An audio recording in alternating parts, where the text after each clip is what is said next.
This government's been rubbing our noses in the mud. We're not going to go quietly. Who cares about this government? I mean, look at everybody. The unity, the ihi, the wehi, the mana. I am here because we have people in positions of power trying to take away our rights again and again and again as Māori. I don't think that government represents everyone I know in any way. Thank you, David Seymour, for bringing us together. You fool, I've come to see how much camera time I can get. So this is a good start. Tēnā rā tātou, we're here in Te Whanganui Atara, also known as Wellington, at the final day of the Hikoi.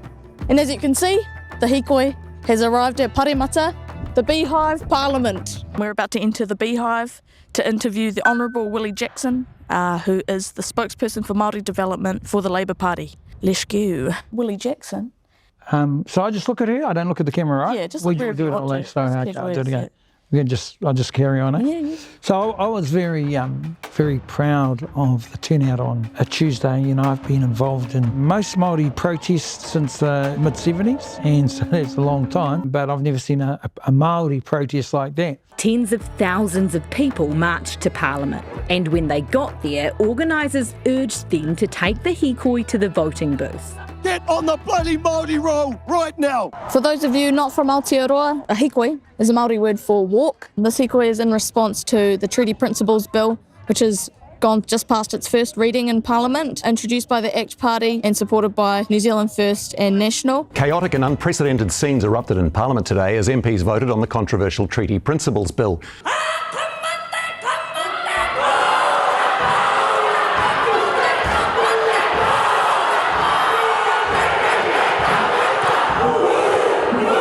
I think it was like a boss move. Using our art forms and our expressions to convey a message right in the dragon's lair. I thought it was mean as. Haka is a cultural expression. It's a way that we can share whatever is going on internally, whether that's of the present day or intergenerationally handed down to us. The haka isn't just a war dance, it's actually a challenge. And the challenge was put out when this government decided to introduce this bill. And I think it's a very appropriate response.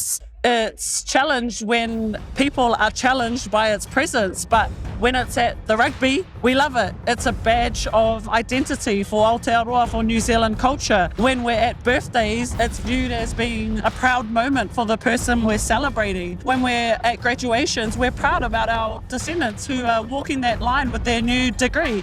But as soon as we do it when we're challenging someone, it's inappropriate and it's not the right space. This whole haka thing is just silly and embarrassing. Hana did a great job. Te iwi Māori is very fucking proud of her, and that was exactly the perfect place to challenge this bill. My name is Andrew Callahan, and you're watching Channel 5 News. Let's talk about the new bill being proposed in New Zealand, the Treaty Principles Bill. The bill basically seeks to define or redefine the principles of our constitution, Te Tiriti o Waitangi, so that all New Zealanders may have equal rights. Also, that's what ACT says. The bill was introduced by a conservative party called the Association of Consumers and Taxpayers, or the ACT Party. They only have 11 out of 123 seats in Parliament, but are in a trilateral coalition with two other parties, the National Party and New Zealand First, giving them a collective 55% parliamentary majority. This coalition is referred to by many of the Maori people as the three-headed taniwha. The three-headed taniwha. Three-headed taniwha. A derogatory term aligning the coalition with an evil mythical serpent-like creature. The three-headed snake. Which would be legal to handle in the American state of West Virginia. But moving on, the coalition is currently pushing forward on something called the Treaty Principles Bill, which would redefine the rights given to the Maori people, as they're defined in the Treaty of Waitangi, an agreement signed between the British Crown and the Maori people in 1840. It was signed during the British colonization of New Zealand, entitling land rights to the Maori, or so they thought. Back in 1840, the language barrier was pretty intense, and the Maori didn't have an exact term for the word sovereignty, so the British Crown wrote Kawanatanga, which translates to governance, the right to rule, not the right to own or take land rights away from the Maori. Yeah, so never ceded, the whole phrase is never ceded sovereignty. Māori did not cede sovereignty. That's actually technically right. And then the far right, which is the ACT,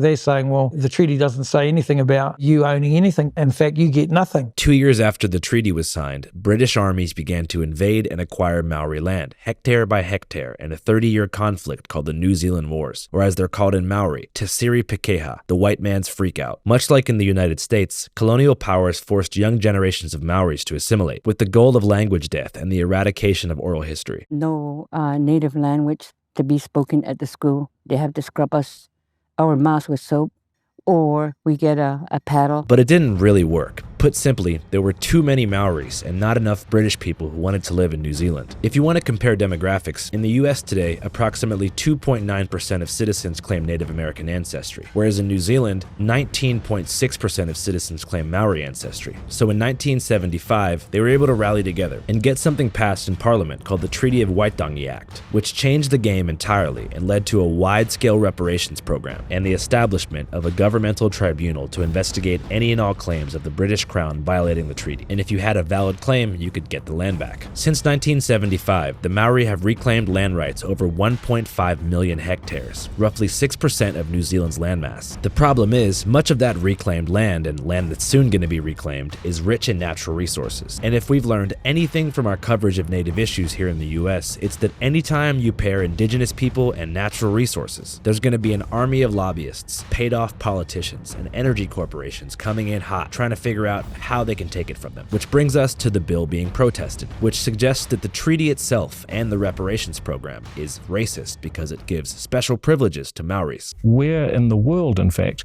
has it been a success to treat people differently based on their ancestry? The bill proclaims to be about equality and will essentially legislate colorblindness, thereby making it unconstitutional for any Maori land claim to be submitted to the tribunal. The man behind this bill is a politician named David Seymour. David Seymour got famous from Dancing with the Stars. That won him a lot of votes in last year's election, and he also got quite famous from his evangelical funding. This is a force for good. This is a positive initiative. Seymour, that's why I said Seymour's telling lies. I have no problem saying that. You are a liar. Apologise for that last statement. No, I can't do that. He's trying to change the treaty. Don't kid us about what you're trying to do. You're trying to change our constitution. 50 years of how we've been working. Of course we're upset. If they dared to pass it, they wouldn't be able to manage it. You would not be able to manage it. And Jenny Shipley said the other day, it would be a civil war. They are the only government that has ever had the audacity, the caucasity to try this shit. You don't want to get into a fight or war with us, because our people will activate. Especially when you're trying to mess around with a history, a document that's, one of the founding documents of New Zealand. They've got real trouble on their hands if they do try and fuck with it. And when he masked everything with, this is about equality, this is about democracy, that's how he loves to do it. But democracy doesn't work well at times for Indigenous people. You have the what we call the tyranny of the majority, Basically, this is a really deeply racist and white supremacist group of people, and they're working with a whole lot of support. And we've seen Hobson's Pledge, we know about Atlas, there's a whole lot of backing and money going behind this particular mandate. And let's face it, it's an agreement that National went into with the coalition, but it's actually something that is incredibly damaging to us as Māori, and it's not something that any of us should have to be taking up time doing. Him and his right-wing rednecks waffle on about equality. It's actually racism and prejudice against Māori. That's what it is. And we need these rights because we're trying to close the gaps in terms of what's happening to our people. As shown at the Hikoi, many people think that David Seymour is using the facade of democracy and equality to diminish the role of Maori in the government, which could be corroborated given the fact that he just introduced another bill called the Fast Track Approvals Bill, which would allow offshore mining companies like Oceana Gold and Trans-Tasman Resources the ability to receive fast-track approval from Parliament to begin gold and coal mining projects in Maori lands and wildlife conservation areas without having to consult Maori political leaders or environmental protection boards before they get cracking. It's about gold.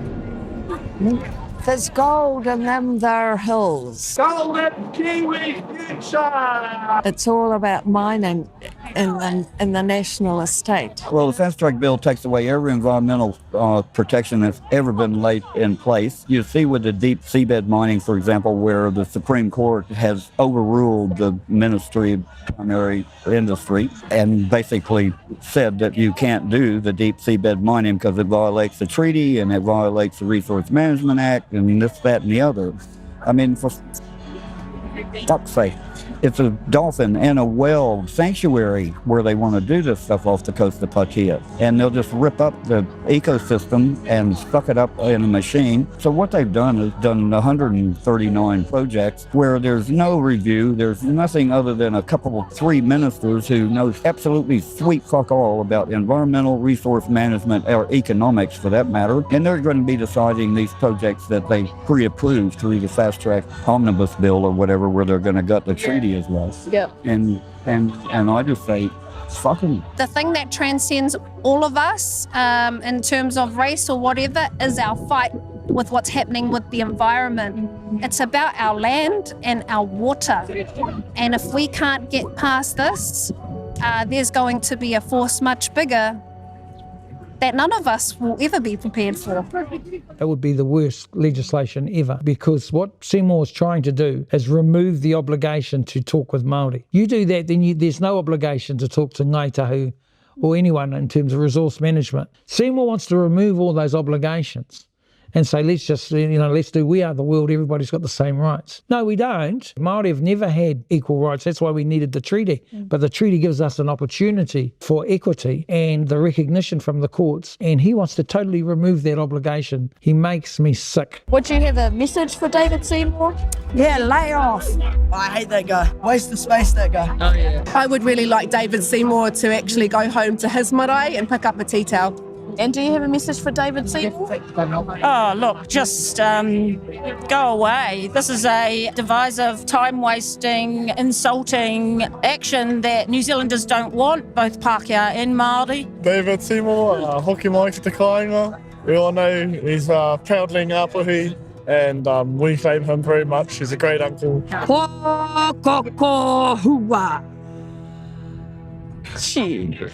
Anything else you'd like to say? Toi tu te tiri tu o Waitangi, kia haere tō tika me Māori tō ao, kia Māori tō kia Māori tō ao, be yourself, look after the whenua and each other, and mana. Yo, what's up players? You're watching Channel 5. As many of you know, one of our missions here is to try and provide raw, unbiased coverage of news events as they unfold. But what if I told you there's a service that we use before we go into the field to see how both sides of the evil, lamestream media are putting a spin on shit as it's happening? Well, guess what? That's true. And that service is called Ground News, that among other things is a dope-ass news aggregate that compiles thousands of articles every day and breaks them down on a slant distribution tool from left to right, so you can figure out what's really going on. So if I were to pull out Ground News on my phone right now and check out the bias distribution table and figure out how they covered the Treaty Principles Bill in New Zealand, for example, I can see that on the left it says police estimated around 42,000 people marched to Parliament to oppose a bill affecting Indigenous people's rights. If I wanted to see how the right wing was covering what's going on, a 9-day march by Maori and supporters protesting against a bill perceived to undermine Maori rights. Keyword, perceived. What? Ground News also has a dope-ass tool called Switch Editions, where you can decide to totally make a complete switch and get news from a different country or community with the single press of a button. And a tool called Blind Spot that allows you to see stories not being covered by the left or the right. Now I'm going to keep it real with you guys. Ground News does cost money, but what if I told you that right now you can get a whopping 50% off the Ground News Vantage subscription? Just go to ground.news/channel5. Again, that's ground.news/channel5. Thank me later. All right, guys, back to the streets of Wellington. After watching hours of footage of people hating on David Seymour from Los Angeles, I thought that I'd more or less gotten the perspective of New Zealanders. But then I read that only 36% of Kiwis are against the Treaty Principles Bill. The rest are either undecided or support the bill. So I was determined to do my due diligence and get an alternate perspective.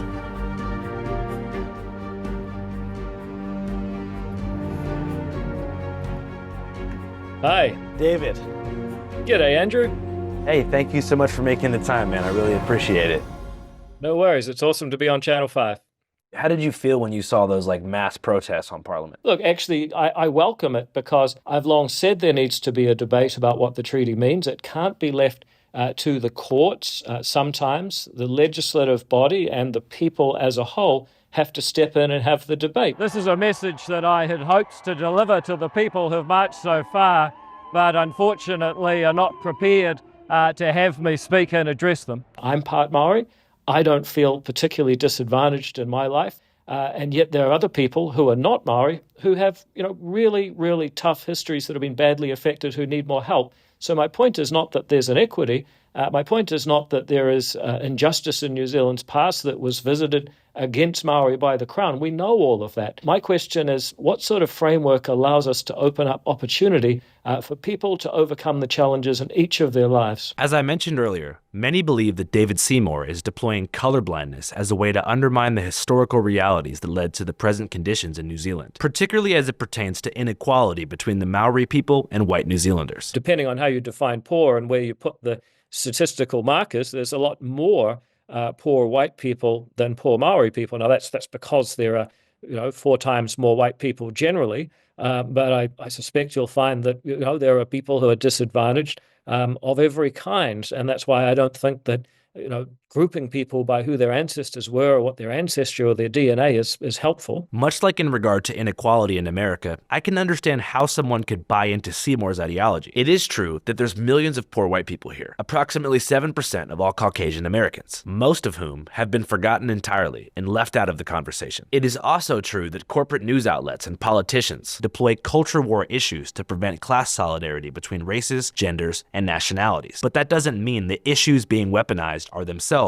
bullshit. For example, Nancy Pelosi wearing a kente cloth and taking a knee for George Floyd during Black History Month may give you the impression that racism is a deep state Democrat psyop, but it's actually just white knighting and pandering to a community that does in fact have significantly less access to education, healthy food, transportation, healthcare, air quality, and just about everything else you could possibly imagine. But unfortunately, what conservative reactionaries often do is point to those liberal reactionaries as evidence of the issues being manufactured. There's no racism. Overblown. Who do you think's blowing it out of proportion? Probably the Democrats. Yeah, they have to pull the frickin' race card. And move to colorblindness as the logical next step, seeing themselves as even more of an ally to minority communities by saying race doesn't matter. I have Mexican friends, white friends, of course. I have black friends. We smoke cigars together, even down here. And I work with Latino guys, fabulous workers. And I think we should focus on their humanity and their aspirations to deal with the needs that they have, rather than a kind of segregation on ancestry along binary terms. Which in theory sounds great. I mean, it sounds anti-racist even, but it's a clever gaslighting tactic that frames anybody who recognizes racial realities in the world as the racist. Because I care about all people, and I don't look at people based on race like you do. So you're post-racial? Absolutely. And David Seymour encompasses this perspective. I'm also going to keep it real and be transparent with you guys. I was relatively unprepared for this interview. I don't know that much about New Zealand, and when I sent out my press request to David Seymour's office, I did not expect to get a response. But they hit me back about 2 hours later and I took the call. I spent the next 2 days after our interview doing a ton of different research and learned a bunch of stuff that I wish I would have asked him about. So as you watch the following interview, you'll see that I'm going to sidebar throughout several different points and break down some facts. All right, let's start with David Seymour's self-proclaimed Maori ancestry. I'm part Māori. I don't feel particularly disadvantaged in my life. This subject has been a major point of contention in New Zealand. David Seymour's a disgrace. He uses his Māori whakapapa to weaponize against his own people. According to an interview David conducted with the New Zealand Herald, he figured out that he had around 5% Maori ancestry when he was 7 years old, after his great-uncles did a genealogy project and discovered that their great-great-great-grandmother was a Maori woman who married a Scotsman named Stephen, which in the eyes of his political opponents makes him not Maori. Oh, for goodness sake, David Seymour discovered his Maoriness the same way Columbus discovered America, purely by accident. David claims this criticism is offensive, stating, "I don't think it's right to tell people they're wrong about their identity, just because they don't live it the same way that you do." I grew up in the north, a town called Whangarei. Whangarei is one of the places that has one of the highest Maori population. I went to a school that was predominantly Maori. So, I'm very comfortable living in the Maori world. I enjoyed that time in my life. I believe it's important to clarify that David is not referring to Auckland University, where he attended in 2005, when only 7% of the students were Maori. Nor is he referring to his high school, Auckland Grammar, where the current percentage of Maori students is roughly 6%. So what that tells me is that he must be referring to his years at Rauamunga Middle School. There's no demographic breakdown of that school, but to be fair, the area is roughly 60% Maori. So it's possible that for between 2 to 3 years, David attended a school that was predominantly non-white. I'm assuming the following interview section refers to that time. I enjoyed that time in my life. People were a lot more relaxed, and there was not nearly the level of, formal division or, prickliness or awkwardness about race that has emerged in recent times. As someone who attended a majority non-white middle school in the US, I agree that there was less prickliness and awkwardness about race during that time as well. But probably because we were all in 7th grade. Collectively, our priorities included Halo 3 multiplayer gameplay, Lil Wayne mixtape releases on DatPiff, and securing Odd Future concert tickets. There were no racially charged, intense conversations, but as we grew up, those began to happen. But if my only exposure to non-white people was MSOCs, middle schoolers of color, I could see myself maybe 10 years later seeing a BLM protest and thinking, what the fuck is going on? But activism was still going strong back then, I just didn't see it. Anyways, back to the interview. Don't you think that a higher Maori prison population points to an economic disadvantage? I think there's a couple of reasons for that. One is that being imprisoned is generally something that happens when you're younger, and the Maori population is younger. It's something that happens when you're poorer, and that is also true. But these are averages. Men are taller than women on average, but that doesn't mean that every man is taller than every woman. And once you start saying, there are more Maori in prison on average, that's true. But again, it's not a good way to categorize people, because if your primary categorization is someone's ethnicity, I would say, look at age structure, look at poverty. There may be other ways to solve these problems than racial categorization. As an interviewer, there's almost no way to break through a colorblind gaslight shield without killing the vibe, especially when the person you're talking to doesn't recognize data like averages and medians as being legitimate. So I figured I'd pivot the subject of our interview to the focal point of this video, the Treaty Principles Bill. What can you tell us about the bill for starters? The bill seeks to define the understanding of our founding document for modern times as being a document that gives New Zealanders equal rights, not unlike the American idea that we're all created equal and have inalienable rights. Over the last 40 years, which is relatively recent in the history of the treaty, the courts and a body called the Waitangi Tribunal have progressively defined it as a document creating a partnership between two races, and that has manifested itself as policies that separate people's right to sit on certain boards and committees and be consulted on things depending on their ancestry. For example, some government departments have 2 chief executives, one Maori, one non-Maori, to represent a kind of avatar of this partnership. We had co-governance of municipal infrastructure where you had people who were appointed by local tribes and people who were elected democratically. So all of this happened over about 50 years. Starting in 1975, there were court cases and so on along the way, and then policies that were designed to really represent that principle in practical terms by literally having, a place for Maori and a place for non-Maori within public institutions. You asked about that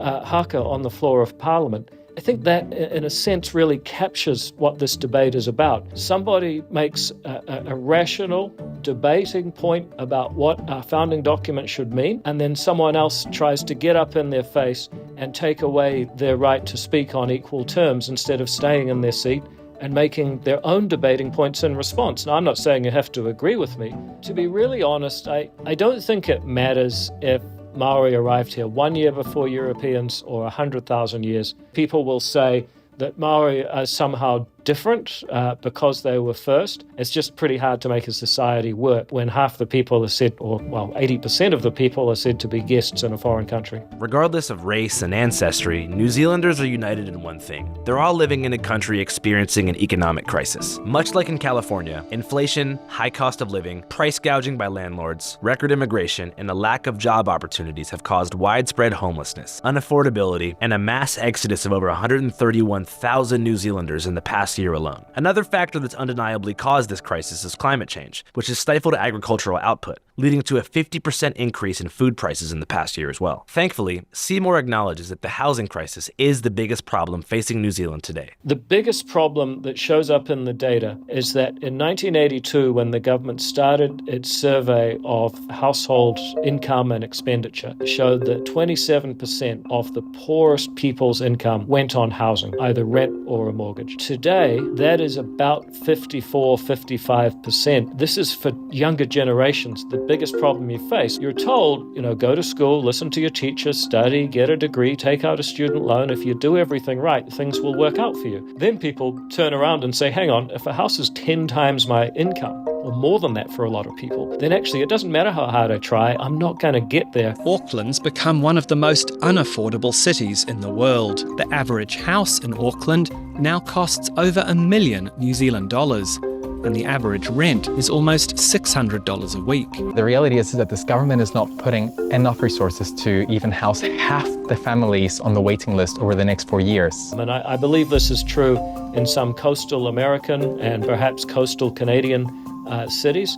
Until we solve that problem, the amount of money that people have left at the end of the week, if you're spending 27% of your income on housing, you've still got $73 out of every 100 you earn. If you're spending 54% or 55%, you're down to $45. So, having $45 is a lot less than having $73, and that's effectively what we've done through our problem with housing. I would argue we've also done a pretty bad job with education. What has caused the economic situation today for the average New Zealand working class person outside of race relations? Is it corporate greed or what happened? As you'll see in the next section of this interview, David comes full circle and weaponizes the housing crisis against the Maori, suggesting that New Zealand's unaffordability is a direct result of the land reparations that have been administered by the Waitangi Tribunal. He does this by zooming in on a single anecdotal example. Here it is. A few years ago, a land development called Ihu Mātau was supposed to have quite a few hundred homes built on it in the south of Auckland, something that we really need. There was a protest by a small minority of Māori activists who occupied the land and said this must be given back. What eventually happened is that the government caved and bought the land off the developer and said that it would develop the land itself. Now, 5 years later, no homes have been built. And that, for me, is a really good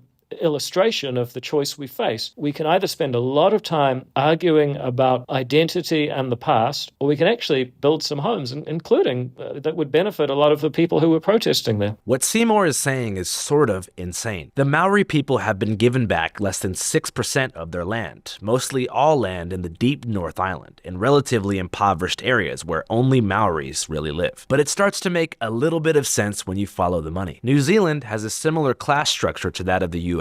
The bottom 40% of the population collectively possess less than 2% of the country's wealth, and the top 1% own a quarter. Of that top 1%, the two richest families are million-dollar campaign donors for Seymour, which is something he's very open about. Well, the richest man in New Zealand is someone called Graham Hart. Now he's worth about $8 billion. So the second richest family is three guys who grew up, I think, on a farm, two guys and a woman. They formed the toy company Zuru, and actually I think they've just overtaken the other guy. So, as someone whose job it is to raise money for a political party, and it's a matter of public record that both of those folks have given money to my party. After hearing this, you might wonder, why the heck would the richest billionaire families in the country be supporting a candidate whose platform primarily runs on discontinuing land reparations for the Maori people, who are doing nothing to economically impact their bottom line? Well, as usual, it's about natural resources. At the protest earlier, a lot of people had a lot to say about Seymour's fast track bill, which has already been passed.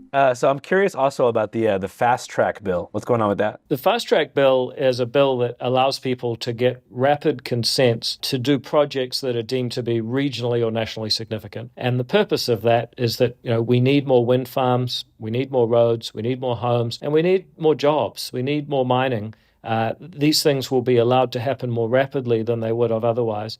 And I make the point that, I'm sure that you will come across people who will tell you, quote unquote, Māori don't want this. Well, actually, a huge number of Māori people love mining because they're all living in Australia doing it. It's important to note that Maori people leaving their own country to mine in Australia, which is 29 times bigger in landmass, does not mean that collectively they want their homelands to be mined by energy corporations. And even if some do, it's important to remember that economically depressed people are more likely to prioritize short-term prosperity over long-term impact. When having these macro conversations about cultural survival and long-term environmental impact, it's easy to forget that most people, especially those who are poor, are just thinking about feeding themselves and their family, not the survival of their community in the face of white supremacy, which is probably a tough pill for liberals to swallow, but it's true. I mean, people in third world countries sell their kidneys and children every day to survive. Doesn't mean they're in favor of organ harvesting and child trafficking, but I digress. Before the Fast Track Bill was implemented, the Resource Management Act required mining companies to follow Waitangi Treaty principles anytime they wanted to begin operations in historically Maori lands. And that, in turn, becomes an effective veto if they can't get consent and approval from local iwi, their project does not go ahead. I was talking to someone who, has been held up for 4 years and quite a significant and beneficial project. 2 of the 3 iwi in the area are supportive, 1 is not, and he's had a 4-year delay on the project. That is unfortunately quite common. So going back way before this politics thing started, Dancing with the Stars. Was that a random thing that happened for you, or did you always know you had it in you? I'd absolutely tanked in the 2017 election. It was the worst result my party had ever got. I thought I was stuffed, and I got an email saying, we'd like you to be a contestant. So I just thought, least regrets, David. Am I going to regret going in a live televised celebrity dancing contest, or am I going to regret not doing that? I absolutely loved it. And I think it probably helped my political career because it allowed a lot of people to see a guy who was taking a bit of a beating. I mean, I was the worst dancer by far. That's not in dispute. But I got up every week and made the most of it. And we raised a lot of money. I think I raised about $70,000 for charity. So that was really cool. So do you think, what's the probability that the bill actually gets passed? Is it kind of like in the infancy stage right now, or are we getting close to the finish line? I think there's a chance that in a few months' time, the bill will come back and the people in Parliament who say that they're opposed to it will change their mind. But I prepare for the possibility that they don't. Channel 5 Live Worldwide, Hollywood and Vine. Fuck the authority, Channel 5 News. Channel 55. We don't fuck with custers. And 5 is the best number.